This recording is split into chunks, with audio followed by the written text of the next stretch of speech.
In a quiet courtroom on a freezing winter morning, a frail homeless man stood accused of stealing a loaf of bread, just one more forgotten soul cycling through the system. But when the judge read his name, everything changed. What secret from the battlefield could shake a courtroom to silence? Stay with us and don't forget to hit that subscribe button before we begin. Arthur Bellamy had become a quiet fixture on the cold sidewalks of Midtown Detroit. Wrapped in layers of mismatched clothes, he moved with a steady limp, his breath visible in the winter air. People saw him but didn't really see him, just another aging, homeless black man pushing a shopping cart filled with bottles and old jackets. He didn't speak unless spoken to, didn't ask for money, and never caused a scene. Locals called him the quiet one, the kind of ghost who haunted alleys without ever truly existing in anyone's memory. What they didn't know, what no one seemed to care enough to ask, was that Arthur had once been Staff Sergeant Bellamy. He had spent 23 years in the U.S.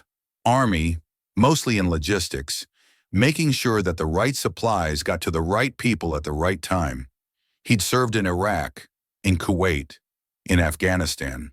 He had worn the uniform with pride, had the medals and scars to prove it. But all of that had unraveled in 2007 when his wife, Cynthia, died of ovarian cancer. The diagnosis had come too late, a mistake by the VA hospital. By the time they found it, there was nothing left to fight for. Cynthia's death shattered Arthur.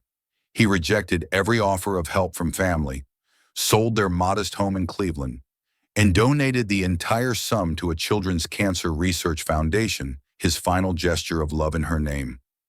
Then he vanished, trading bedrooms for park benches and silence for the noise of cities that never ask questions. That particular morning in late January, Detroit was locked in a deep freeze. The sidewalks were iced over, and Arthur's fingers had gone numb long before sunrise. Hunger gnawed at his gut with the persistence of a ticking clock. He had eaten nothing in 2 days. He entered a corner supermarket on 8th and Roland Martin's Grocery, a family-owned place with blinking lights and scuffed tiles. He walked the aisles slowly, pretending to browse, but his eyes were locked on a stale loaf of rye bread marked down on the clearance rack. When the cashier turned away to assist another customer, Arthur slipped the bread under his coat and turned toward the exit. "Hey, stop right there," came the voice, sharp, angry. Mr. Martin had recently installed a wide-angle mirror above the freezer aisle. He'd seen the whole thing. He picked up the phone immediately. "I'm calling the police," he said. Arthur didn't run. He simply stood by the door, the loaf of bread still sticking out from his jacket. "I just needed the strength to live one more day," he said quietly. 2 officers arrived minutes later. One, older and clearly indifferent, said little. The younger one, Officer Brandon Alvarez, hesitated as he approached Arthur. His eyes caught the dog tag hanging from a rusted chain around Arthur's neck. He squinted at the name. "You a vet?" he asked softly. Arthur nodded. "Used to be someone useful," he replied. "Not anymore."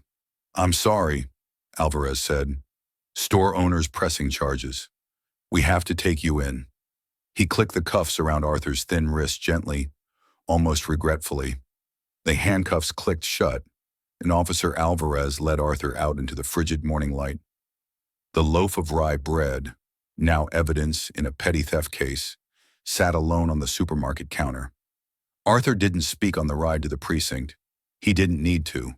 He had walked this road before, though never quite so far down it. At the station, he was fingerprinted and photographed. No one looked him in the eye. The desk sergeant didn't flinch when Arthur's ID showed he was a veteran. It was just another checkbox to fill, another line in the booking report. Homeless, theft, repeat offense, no fixed address, no emergency contact, no one waiting for him. They gave him a cold cheese sandwich and a lukewarm cup of water. He ate neither. His public defender, a young woman named Ms. Troy, met with him for all of 7 minutes. She didn't ask about his background or health. Her questions were procedural, rushed, and matter-of-fact. "You've been charged with petty theft. This isn't your first offense." The judge might offer time served or a short sentence. Just plead guilty, and we'll try to keep it quick. The docket is full tomorrow. Arthur looked at her and blinked slowly. You don't want to know why I took it. She shrugged, not unkindly. Judges don't usually care why someone steals bread. Mr. Bellamy, just that they did. I'm sorry. That night, he slept on a thin mat in the holding cell, his back pressed against a concrete wall covered in peeling paint. A flickering fluorescent light hummed overhead. Somewhere across the corridor, a man shouted in his sleep. Arthur lay awake, holding his dog tags in one hand and a worn plastic pouch in the other. Inside was the only photo he still carried: Cynthia, smiling at him across a picnic table in North Carolina during one of his last leaves. He traced the outline of her face with his thumb and whispered, still trying. Sin, still here.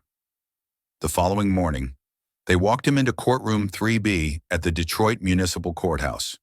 He was still wearing the same stained overcoat from the day before, the sleeves now wrinkled and stiff. No one came to support him. The gallery was nearly empty, just a couple of law clerks, a few reporters waiting for the next big case, and a group of tired attorneys whispering about motion hearings. When the bailiff called, Docket 11372, State of Michigan versus Arthur Bellamy, no one turned their head. Judge Gerald Whitmore, a man known for his sharp tongue and no-nonsense attitude, looked up briefly from a thick stack of case files. His face betrayed nothing. Gray suit, red tie, square glasses, and the kind of posture that didn't bend under pressure. He scanned Arthur's file as if it were one of hundreds, because to him, it was, Mr. Bellamy, he said, you've been charged with theft of merchandise. How do you plead guilty? Your Honor, Arthur said softly. Someone near the back snorted. The judge's eyes snapped up and silenced the room. Whitmore flipped another page. Prior arrest for trespassing, loitering, and theft. No current address. No employment. Is this correct? Yep, sir. Whitmore turned a page again. Veteran, he muttered under his breath, barely audible. Then he read the next line. Staff Sergeant Arthur Malcolm Bellamy, United States Army, service number ending 0912, deployment Iraq, commendation, Bronze Star, injury shrapnel wound to left leg during convoy ambush, June 2003. His voice broke ever so slightly at the word ambush. The courtroom fell still. Judge Whitmore stared at the page for a long moment. Then he looked up, really looked for the first time since the proceeding began. His eyes met Arthur's. A flicker of something passed between them. Recognition, doubt, ghosts. And then, without a word, Judge Whitmore stood. The entire courtroom froze. Judges didn't stand during arraignments. They didn't pause without cause. They didn't show emotion, not here, not in this setting. The judge remained still for nearly 10 seconds. His jaw clenched, knuckles white against the bench. Court will recess for 15 minutes, he said abruptly, his voice hoarse. The defendant will remain. Without another word, he left the bench and disappeared through the chamber door. Arthur didn't move. His hands were folded quietly in his lap. The room erupted in murmurs, lawyers whispering, a court clerk fumbling with her notes, one of the bailiffs checking his phone. No one knew what to make of what had just happened. And yet Arthur sat alone, his eyes cast downward. He had become used to being invisible, but for the first time in 15 years, someone had spoken his full name, and the world had changed. Judge Whitmore sat alone in his chambers, his fingertips pressed against his temples. The courtroom door had barely closed behind him when the weight of memory hit sudden, crushing. He had said the name aloud, perhaps dozens of times before, but today it had echoed differently. Arthur Malcolm Bellamy, a name once lost to gunfire and chaos, a name that had saved his life. He opened the bottom drawer of his desk, the one with the lock he hadn't touched in years. Inside was a faded folder labeled Camp Halid. He pulled it out carefully, as if the weight of it might tear the paper. Inside were mementos from a past life, photographs, unit rosters, and one picture in particular that had traveled with him through years of courtroom promotions and quiet guilt. A grainy image, torn at the corner, showing a group of soldiers in desert fatigues, and there, standing tall in the back row, a younger, leaner Arthur Bellamy. His hands trembled as he pulled the photo closer. "My God," he murmured. It wasn't just the face, it was the stance. Even then, Bellamy had stood like someone holding more than a weapon, like someone carrying responsibility. Whitmore closed his eyes and let the memories crash over him.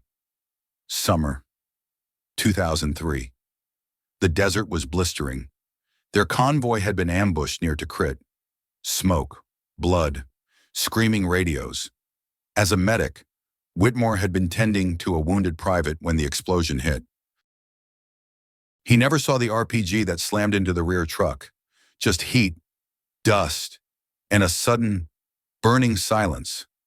When he woke, he was being carried. His leg throbbed. Shrapnel. He could hear bullets still cracking in the distance. He remembered the voice, deep, steady, defiant. "Just breathe, kid. Just keep breathing." They moved through sand and scrub brush. 2 miles under gunfire. Whitmore drifted in and out, clinging only to the pain in his ribs and the smell of diesel on the man's uniform. He never knew his name. Only Bellamy shouted by someone else in the confusion. After he was airlifted out, he'd asked around, but Bellamy had already been transferred. The records were incomplete, the chaos unforgiving. And by the time Whitmore had recovered, the war had moved on, and so had Bellamy. But now he was back, in handcuffs, for stealing bread. Judge Whitmore turned to his computer and opened a secure Veteran Affairs database he still had limited access to from his work with the Veteran Rehabilitation Program. He typed in the full name, Arthur Malcolm Bellamy. The screen loaded slowly, revealing a detailed military record that stole the breath from his lungs. 3 tours, Commendation with Valor, Bronze Star, Purple Heart, Logistics Command under active fire, and a mission report from June 2003 marked as declassified only 3 years ago. Convoy attack. Bellamy extracted 18 personnel, including 1 wounded medic, carried said medic 2 miles under hostile fire while injured, refused evacuation until the last man was aboard. Name of medic PFC Gerald Whitmore? The judge leaned back in his chair, eyes wide with disbelief.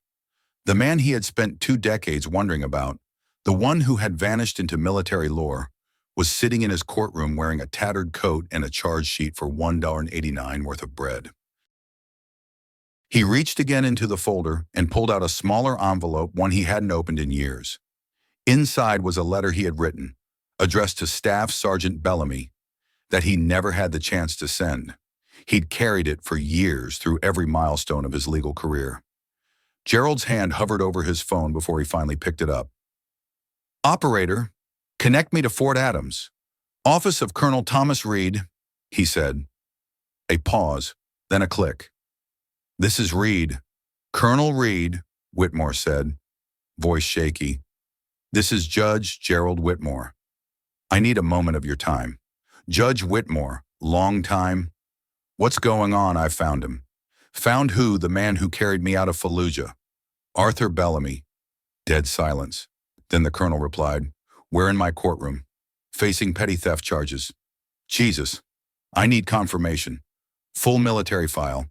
I want the truth verified and ready. I'm not letting him vanish again.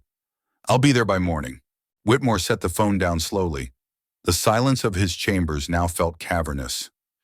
In that moment, he saw not just a man who had once saved his life, but an indictment of the system he had come to serve. How had someone so brave been so easily forgotten? He stared again at the photograph on his desk. The desert wind had long since blown away the dust of that day, but the debt remained, unpaid and haunting. "Not anymore," Whitmore said quietly. He rang for his clerk. "Clear the judge's docket tomorrow. We're going to take the next case slowly."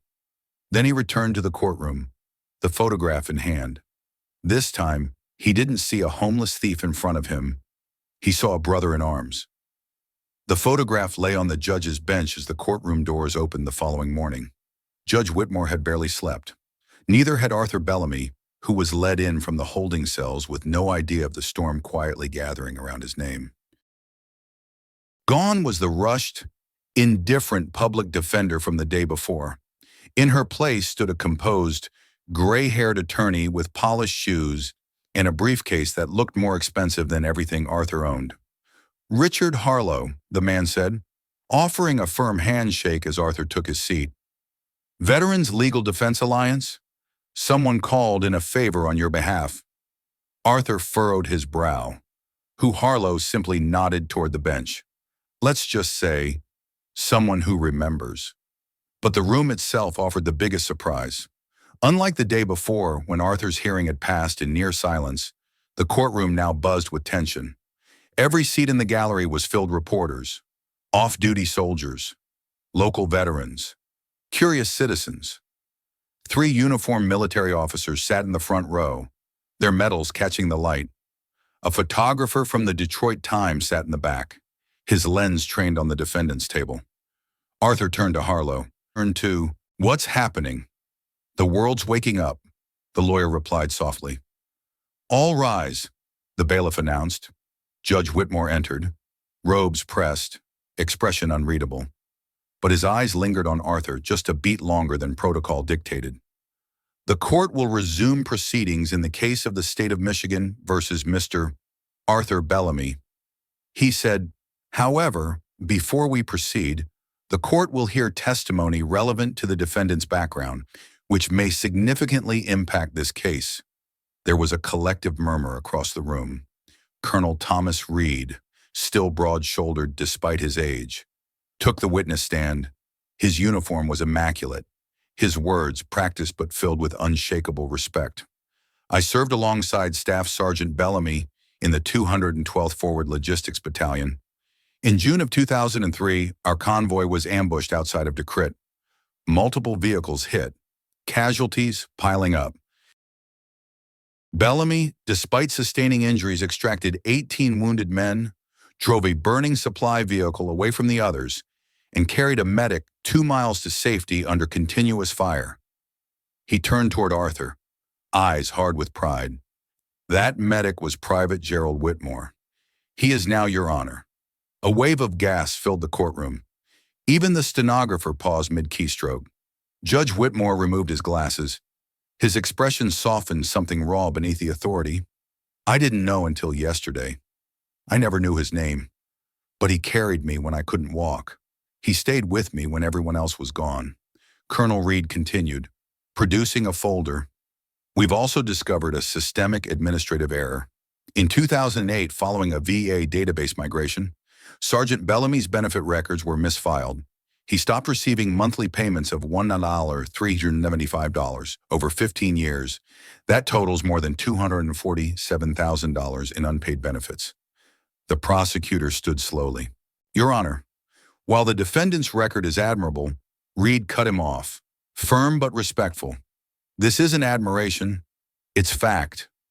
I've also submitted affidavits from 5 former soldiers attesting to Bellamy's service and character. One includes a letter from General Meredith Richards. Her son was among the soldiers saved that day." Judge Whitmore turned toward Arthur. "Mr. Bellamy, please approach the bench." Arthur stood, unsteady, unsure. The judge spoke directly, his voice low and clear. "By ethical standards, I should recuse myself. I now have a personal connection. But yesterday, I judged you as a stranger. Today, I recognize you for who you are, and what this court failed to see." He turned to the prosecutor. "Does the state still wish to pursue charges?" The prosecutor swallowed, glancing at the stack of documents before him. "Your Honor, the state moves to dismiss all charges with prejudice." "So ordered," Whitmore declared. "Let it be recorded that Mr. Arthur Bellamy is hereby released from all custody, and this court offers its formal apology." There was a pause, then applause, hesitant at first, then rising clapping from the gallery, respectful salutes from the officers in uniform. Arthur remained still, stunned. For the first time in years, Someone had spoken for him instead of about him. Just then, the back doors opened. A woman in her 30s entered, eyes wide with hope. She searched the room until her gaze found him. "Uncle Arthur." He blinked. "I'm Liana," she said, stepping closer, her voice breaking. "Cynthia's niece. We've been looking for you for years." Arthur's shoulders trembled as she wrapped her arms around him. His hands, so used to grasping bottle bags in doorways, held someone warm for the first time in a decade. The room quieted.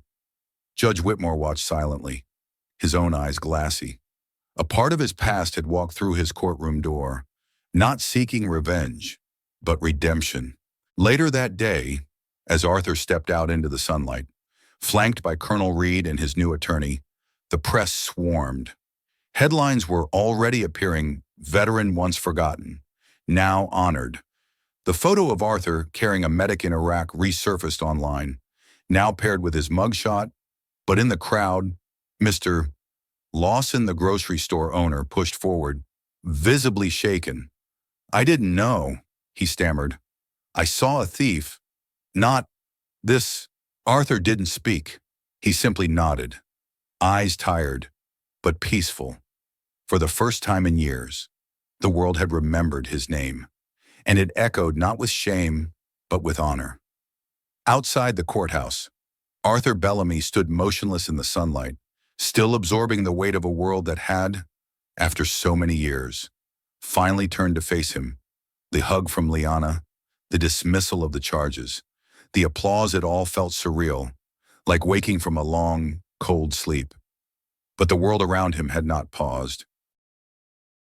The story of his life, once hidden in shadows, was now everywhere. By that same afternoon, local news stations had picked up the headline, "Judge recognizes homeless man as the soldier who saved his life." Within hours, the story had gone national.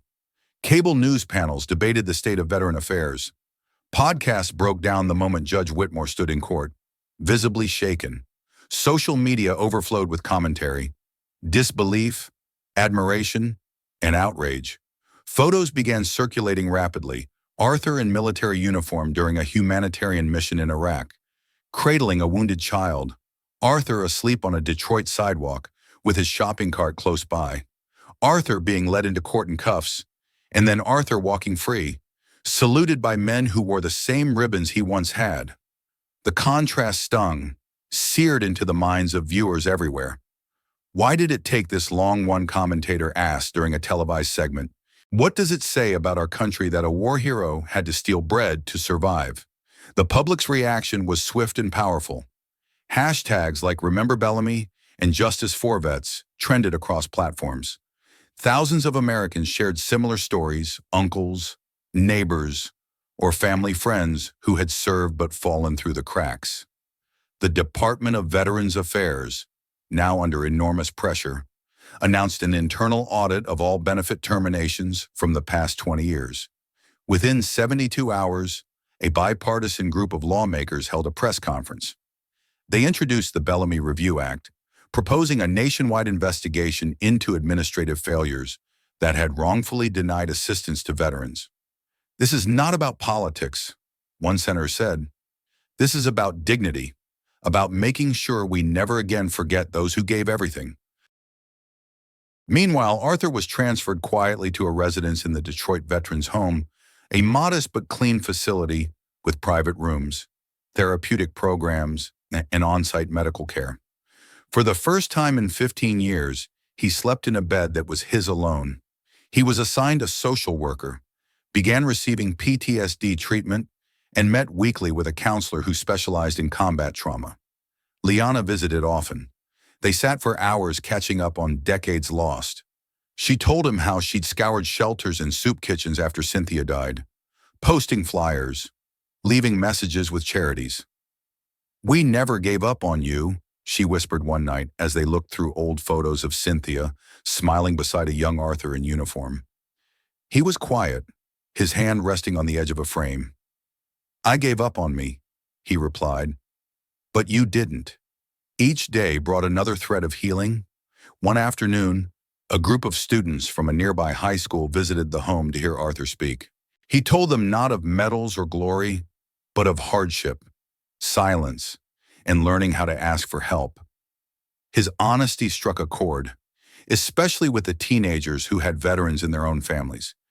Meanwhile, the photo that had once made the front page of the Detroit Free Press, Arthur carrying the young medic in Iraq, was reprinted on the cover of Time magazine, side by side with the more recent image of Arthur walking down a snowy alley with a sack of bottles on his back. The headline read, "Who do we leave behind?" Art installations followed. A mural went up on a wall across from the courthouse, Arthur's silhouette wrapped in the American flag, half in uniform, half in rags. Beneath it read the words, "Loyalty forgotten, justice found." Even Mr. Lawson, the grocery store owner, joined the movement. He wrote a public apology and pledged to donate a portion of his profits each month to a fund supporting homeless veterans. I looked at him and saw a burden. Now I know he was carrying ours. Veterans organizations across the country took action. Shelters renamed rooms after Arthur. Counseling centers posted his story in their waiting rooms. For them, Arthur became more than a man, he became a reminder. A question posed to every passerby. What if the person you ignored was the one who once shielded you for Arthur? The attention was overwhelming. He declined most interviews and avoided television appearances. But he continued to speak at schools, sometimes visiting shelters to sit quietly among those who still wandered unseen. He never referred to himself as a hero. He simply said, "I was a soldier, then I was lost, and now I've been seen." One morning, as he sipped coffee by the window of his new room, he glanced at the wall across from his bed. On it were 3 photos, Cynthia on their wedding day, his old unit posing beside sandbags in Iraq, and Judge Whitmore shaking his hand beneath an American flag. He didn't smile often, but that morning, he did. His name was no longer just a line on a forgotten file. It had become part of America's memory. The framed photo of Judge Whitmore still sat on Arthur's wall, next to Cynthia's smile and the distant faces of his old unit. It had been 6 months since the story broke, since the nation rediscovered his name. But Arthur didn't spend his days reliving headlines. He had work to do, and it was not about glory. In the heart of Detroit's Riverstone Park, city officials had unveiled a bronze memorial, a life-size sculpture of Arthur carrying a wounded soldier across rough terrain, the American flag rippling behind them in cast metal. At its base, the inscription read, "Justice is remembering those who were once forgotten." The mayor spoke, the governor attended, and veterans from across the state stood shoulder to shoulder in solemn silence. Arthur had been invited to speak but declined to take the podium. Instead, he stood quietly at the edge of the gathering, his hands folded in front of him. His presence alone was enough. No speech could say what the years etched into his face already had. Weeks later, a local teacher named Ms. Jameson reached out to the Veterans Legal Defense Alliance and invited Arthur to speak at Edison Middle School. She didn't expect a response, but Arthur showed up, dressed in a pressed white shirt and dark slacks, carrying only a single photograph, Cynthia on a bright spring day. He didn't give a lecture. He told a story. He spoke of dusty convoys and long nights, of watching friends fall and finding pieces of himself missing with each passing year. He didn't dramatize, he didn't simplify. He let silence do some of the talking. When he finished, a boy in the second row raised his hand. "Are you angry?" the child asked. "No older than 12? That they forgot about you?" Arthur looked at the boy for a long moment before answering. "No," he said softly. "I'm not angry. I'm grateful they remembered before it was too late. I just hope those who come after will remember those who came before." The room was still for a beat too long. Then the students, uncertain but instinctively moved, began to clap. After that, Arthur began visiting schools regularly. Sometimes it was high schools, sometimes community colleges. Occasionally, he simply sat in a classroom corner while a teacher read his story aloud. He didn't want to be the center of attention. He just wanted to be present for young people to look into the eyes of someone who had been both a protector and forgotten. Every year, Fort Benning held a Veterans Day ceremony. This time, Arthur was not seated among the crowd. He was at the center of the field, invited as a guest of honor. The general read his name aloud, followed by a list of commendations long buried in bureaucratic error. The final one for courage in the face of neglect. As Arthur stepped forward, dressed in his full uniform for the first time in decades, the assembled troops, active and retired, rose in unison. No one said a word. The salute was silent, reverent, complete. He returned the gesture slowly, his spine straightened with quiet pride. That night, over dinner at the Whitmore home, the judge's youngest son asked him a question between bites of cornbread. "Mr. Bellamy, if you could go back and change what happened, would you?" Arthur set his fork down. The room hushed. "I wouldn't change the pain," he said, "because pain taught me what comfort means. I wouldn't change the silence, either, because silence showed me whose voices truly matter when they finally speak." He looked at the boy gently. "But I would change one thing. I would make sure no one else disappears like I did." Inspired by his answer, the City Council established the Bellamy Initiative, a publicly funded program that provided legal aid, housing placement, and benefits recovery for veterans at risk of homelessness. Within a year, over 1,200 cases were reviewed and corrected. For every name once misplaced in a system, there was now someone dedicated to finding it again. Arthur was offered interviews with major networks, even a book deal. He turned them all down. "Let the story be bigger than me," he said. "Let it belong to every forgotten name." He kept a quiet routine: morning coffee, afternoon walks through Riverstone Park. Sometimes he would sit near the memorial, not as the man immortalized in bronze, but as a quiet visitor watching pigeons flutter through the trees. One day he found a small envelope tucked beneath the statue. Inside was a hand-drawn card from a local elementary school student. It read in crayon, "Not all heroes wear capes. Some wear memories." He smiled at that.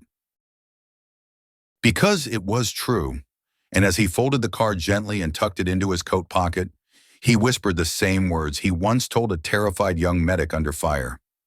"Just keep breathing, kid. The story's not over." Kindness, he believed, was never late. It simply waited sometimes for years for someone brave enough to deliver it.